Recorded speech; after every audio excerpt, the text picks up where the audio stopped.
In our area, we still have about a month left in the height of pollen season. It usually runs until early May, so a little bit more than a month. But note, because of our climate, allergy sufferers battle blooming plants and trees all the way through the fall. Yay! Joining me now to unpack some of this, Dr. Sunil Joshi, an allergy and immunologist, a specialist on this. Thanks for joining us today. Good morning, Melanie. All right, Dr. Joshi, people who suffer from allergies know this, but Jacksonville was named one of the worst places for spring allergies right now, as there are plants and triggers everywhere. What are people needing to do to steer clear of all of this, or is it just in the air? Well, it is in the air. And, one of the reasons why we're one of the worst places for allergies is because we have such beautiful weather this time of the year. We have the natural trees that bloom this time of the year, the lower humidity, the wind is blowing. It's just beautiful outside, which is why a lot of people want to spend time outdoors.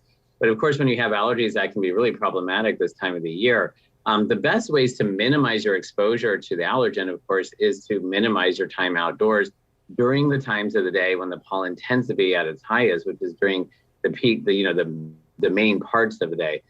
Keep your windows closed inside the house. I know that's hard to do when it's so nice outside and people want to air out their house. But once that pollen gets into the house, it's very hard to get rid of it. Same thing with your car. Keep the windows up in your car so you're not bringing pollen into these areas that you spend so much time in. If you are spending a lot of time outdoors with your family, playing soccer, baseball, etc., take nighttime showers. Get rid of that pollen off of your hair, off your children's hair too. So when you're sleeping on your bed, you're not getting pollen into the bed either. Let me ask you, I'm just thinking about this. Is the beach a better place for people with allergies to go? Is that, can you steer Well, clear of definitely that? when you're on the ocean at the beach itself, you're going to be less exposed to pollen because the wind is coming off of the ocean and pushing things away.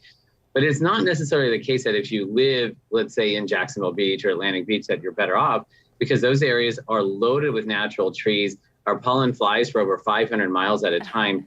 And so you still do get exposed to pollen. Wow. Sounds like some crazy stuff. Okay, let me ask the question though. What are some of the best treatments? Because I know a lot of the over-counter medicine, people pop Flonase. Are you trying to kind of rinse out some of those allergens from your body?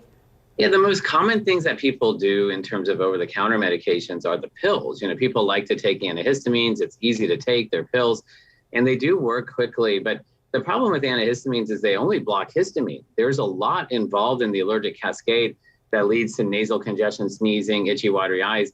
And then nasal steroids, such as the one that you mentioned, Flonase. There's also Nasonex, and there's Rhinocort, multiple others over the counter that also work against allergies, but are actually much, much better at preventing allergy symptoms than your typical antihistamines.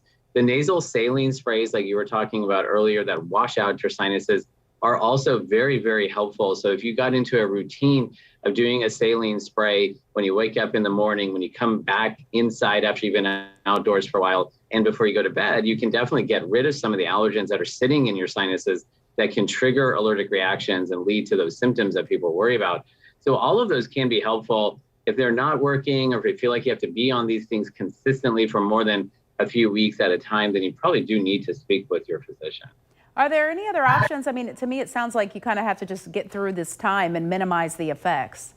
Well, ultimately, if you know that you suffer with allergies, you can do other things for it to prevent your allergies and actually even get rid of your allergies to some extent. Immunotherapy, which allergists have been doing for over 100 years, can help minimize your symptoms associated with the things that you're allergic to and has the potential of curing you for your allergies. So if you know that you have allergies, get allergy tested and consider immunotherapy, because ultimately that's the only long-term cure for your allergies, unless you're going to move to, I don't know, Greenland or somewhere like that. No way. No way. We're it's too enjoying beautiful the here spring. to move somewhere. No, yes, exactly. All right, Dr. Joshi, thank you so much. That's great information. Definitely encouragement for people who may be suffering. My pleasure.